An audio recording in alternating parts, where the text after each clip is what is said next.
Okay, dear students, so let us move into the next part now. Now, this part is a bit difficult, and although it should be the part of HL, and actually this is from HL only, but a bit of HL is also considered in this SL part. So it's very difficult for us to, completely segregate these two topics. So I would be using like this platform to explain you a couple of things which will be very useful for the SL part too. So do not worry that this is HL or something like that. It's not like that. This is SL also. So please be attentive here in this video. This is very, very important to grasp the actual concept of what the hell is happening here. Okay. So now, as we have seen in the earlier videos, that acceleration is directly proportional to negative x is the most fundamental equation of simple harmonic motion. But this is just directly proportional. Can I create something mathematical out of it? Can I create some generalized formula which can be applied to all of the simple harmonic motions?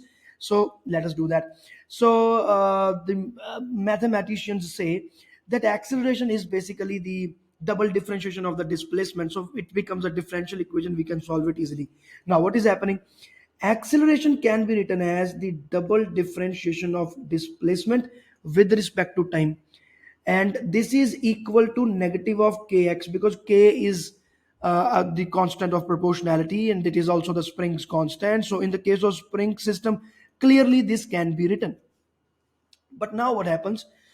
We want to integrate it and we want to find the expression for x, like what is the true expression for the x, what is the function mathematical. So when we did that, like this integration is not in the scope of our books and our syllabus, because integrating this differential equation is very difficult. It is having double differentiation, so your maths AAHL student, so you can give it a try. So but otherwise I think it is difficult, and so it will not be given. We did these kind of things only in our engineering courses, but anyways, let's see. So when people integrate this equation, this is what they get. So x is equal to x naught sine omega t, or x is equal to x naught cos omega t. So these are the two equations for which this condition is always valid. Like what we find is that if we differentiate this, it comes out to be something trigonometric, like either sine theta or cos theta variation. If you have that kind of a variation, this condition is fulfilled. Otherwise, this condition is not fulfilled. So if you are having this as a displacement, you can differentiate this x twice, and you will find that yes, indeed, this condition is fulfilled. We are going to see it now. Let's see. Okay, so let's say that x is equal to x naught sine omega t. We differentiate it, so it becomes velocity. It is x naught omega cos omega t. So if you know this much of the differentiation, you can do it. Acceleration is coming out to be negative x naught omega square sine omega t. See, calculus is not that much in your syllabus, so I'm not taking you into deeper details, but there is chain rule involved here, trigonometric differentiation is involved, complete calculus. If you are a student of maths AAHL, you would be doing this thing. And if you people have yet not completed the differentiation in the school, you will complete. So you can just take this thing. This is the acceleration, and now this can clearly be written as x naught sine omega t, can be clubbed here. So this comes out to be equal to this. So indeed, the acceleration is coming out to be directly proportional to negative x. And as I told you, that if this condition is fulfilled, the motion will be simple harmonic motion, and it is. So acceleration is directly equal to negative x, and it is a simple harmonic motion. There is no doubt about it, no problem about it. It means the person who was different integrating that differential equation, and he said that only the trigonometric functions will be used, he is absolutely correct. We have verified. Now this thing is over. Let us now move next. So what is now we are having these two equations, which is x naught sine omega t, and another equation is x is equal to x naught cos omega t. Both of these equations are correct, and they can be used to generalize the concept of simple harmonic motion. Now what we should do now. Yes. Now another question is, what is happening with this omega? From where is this angular frequency coming? Because there is nothing, omega is not there in this diagram at all. So where is omega coming from?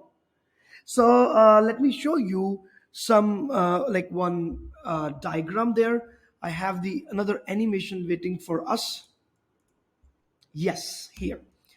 So you see, this is the animation. Again, this is HL part, so we need not to go into too much of the details here. But what is happening is, like, this is the simple harmonic graph here. I'll show you this.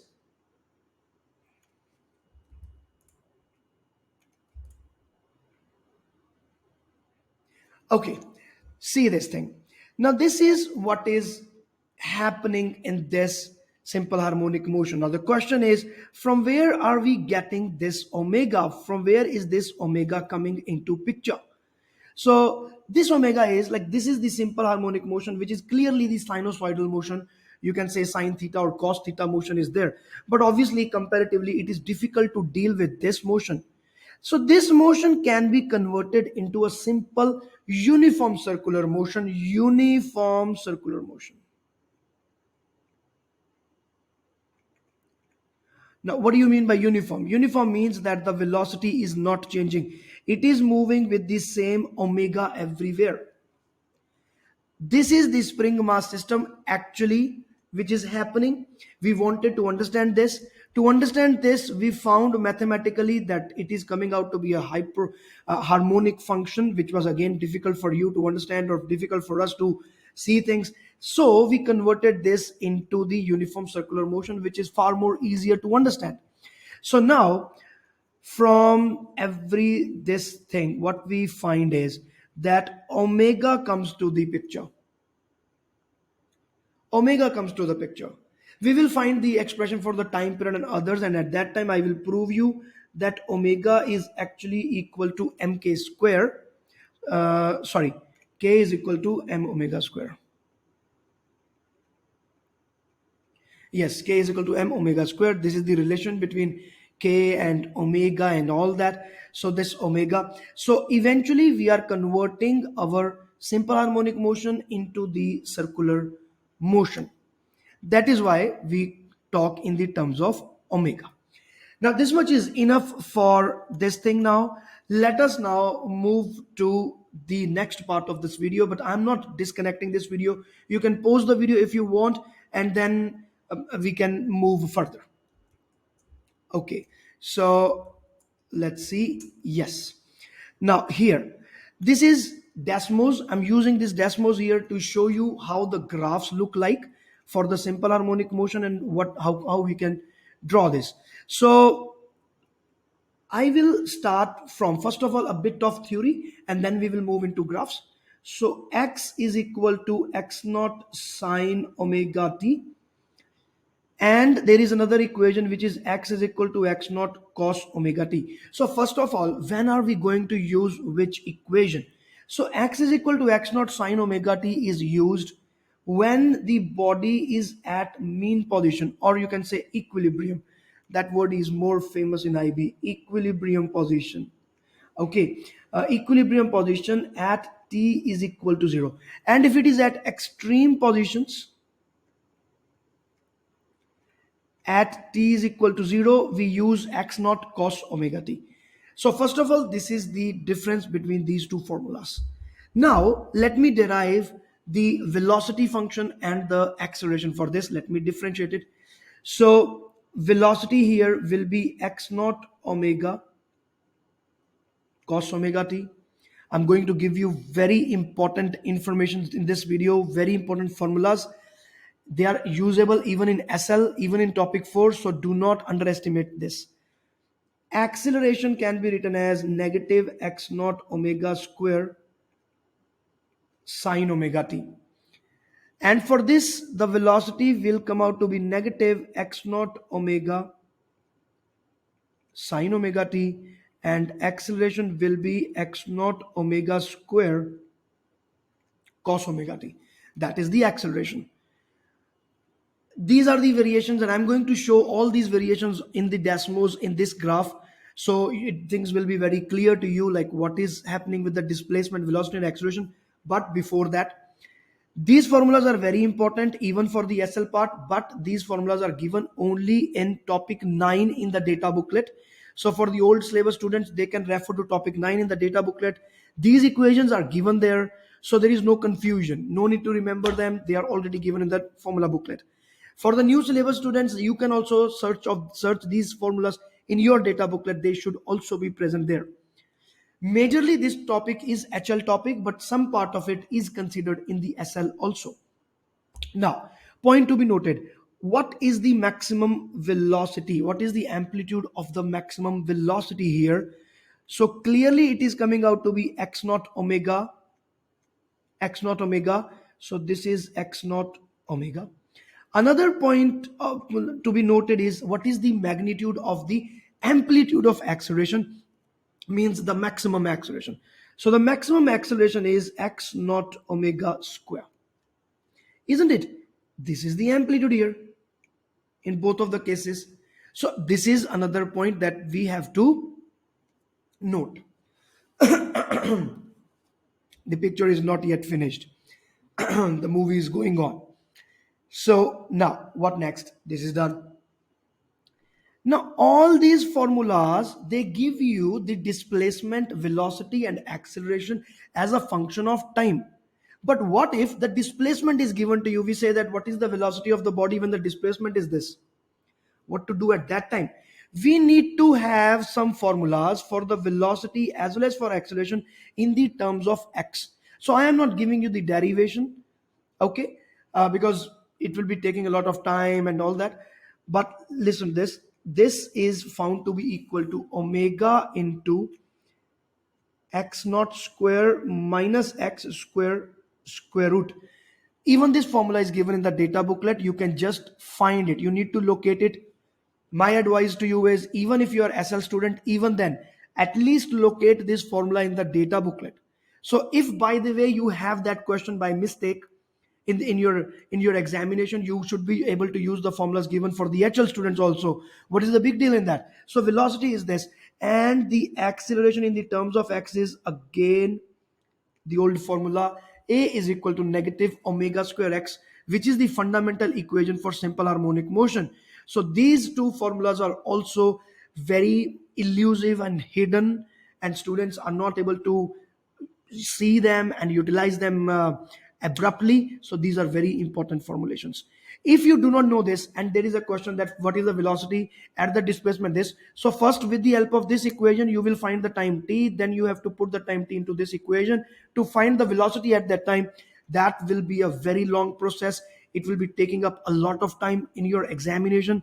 That is not healthy. Even when these formulas must be given in your data booklet, even then why would you be doing the other way? Okay, so this is another part of the video which I have finished now, and you need to take all the formulas here. Now, the last part of this is how about the graphs now? Okay, so graph is first of all, so I'm just writing it here. Like let's say the amplitude is 2 and sine 0.5 into t. So I've just taken the example. Okay, 2 is a very small amplitude. Let us make it 5. Now it looks good. Yeah, so I'm just imagining it, okay? 5 is the amplitude. I've taken the sine function. So clearly the body has started its position from the mean position. So the displacement is 0 at t is equal to 0. So this is the time t, and this is the displacement y or the x. Like here I have to write x, y, because otherwise Desmos will be confused, but our books are writing it as x. So 0.5 is the omega. So x is equal to x naught sine omega t. I have just adapted this equation into this. That's it. So this is omega 0.5, and this is the graph in front of you. So clearly the things that you can note here is that from this graph you can find the time period for this, and that is written as 4 pi. So this will be 4 pi, 4 3s are 12, approximately 12 second will be the time period. In the simple harmonic motion, be very particular. This on the x-axis is time, and on the y-axis you have displacement like x, displacement of the body, and the unit is meter. Here the unit is a second. Be very particular about it. Why? Because this is very important. It is not the case in waves, so it will be used in the next other further topics also. This is very important. So this is the wave that we were considering. This is one oscillation. Yeah, so this is the time, capital time t, that we can find from this, and this is the amplitude of the equation. This is the amplitude. So this is also done. Is it clear? So amplitude is done. So from this graph, which is displacement versus time, we can find two things. Number one is the amplitude, and number two is the time period. These two things we can find from such a graph. And the displacement is simple harmonic. Harmonic means it is sinusoidal, and that is why the graph is sinusoidal. Okay, now having said that, after this, moving next, now we are going into the velocity. So what will be the velocity here? So again I have to use y only. So y is equal to uh, it will be cos omega t, yes, 5 by 2, so 2.5 cos omega t. Now this is the yes, the velocity that we are now having. Usually the magnitude of the maximum velocity is more than the displacement, because here it is just the amplitude and here it is amplitude multiplied by omega. So usually it is more, it is bigger, but in this case the omega is less. The omega is less than 1, and that is why when you multiply this with omega, so you are having a value which is lesser than the displacement. Clear? That is 2.5. So this is 2.5 omega naught into x. So do not be confused. Even this is one of the questions that IB has asked in previous year exams. So even this is important.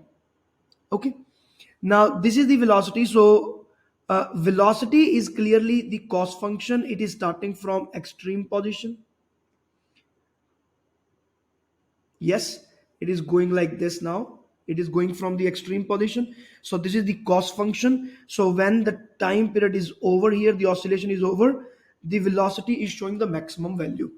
So the point to be noted, when displacement is 0, that is at the mean position, the velocity is max, and when the body is at amplitude, the maximum displacement, the velocity is becoming 0, which is at the extreme position. It means when the body is at the extreme position, it stops and then it starts moving backward. It goes there and then it stops here and then it goes back. So it means that it is not moving. The velocity becomes 0 only at the extreme positions.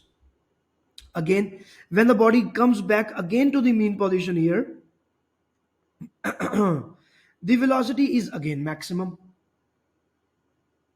Clear? So here again, the displacement then becomes the maximum, x naught, and the velocity becomes 0.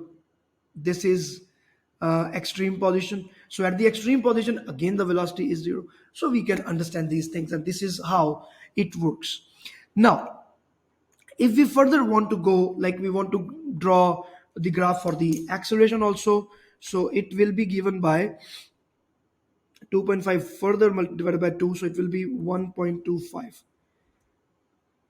sine omega t, but this will be negative.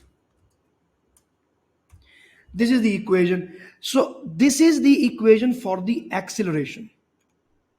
This is the equation for the acceleration, and we can clearly see that when acceleration is max, sorry, displacement is max, even then the acceleration is max. When displacement is 0, acceleration is 0. And it is clearly opposite to each other. Like we can say that when this is the displacement which is positive here, okay, and here you can see the acceleration, completely opposite of it. If the displacement is positive, it is negative. If this is negative, displacement becomes positive. Here you can see this is the displacement now, which is clearly negative, and the acceleration is coming out to be positive for us. Acceleration is positive. So they're completely inimical to each other, exactly what our fundamental equation wanted us to be. Like acceleration is directly proportional to negative x. So if displacement is negative, acceleration is positive. Okay, dear students, so this is done, and there is one more graph that we have to discuss, and after that, the video will be over. Okay, so acceleration is equal to negative of omega square x. So we can clearly see that acceleration and x in this way, because we are not relating it with time, they are related with each other. So we can draw a graph between acceleration and displacement. So this graph will be looking somewhat like this. This is acceleration, this is displacement. Clearly it is going to be a straight line variation, straight line negative slope passing through origin. So it is going to be this, like this, isn't it? This is the acceleration, this is the acceleration,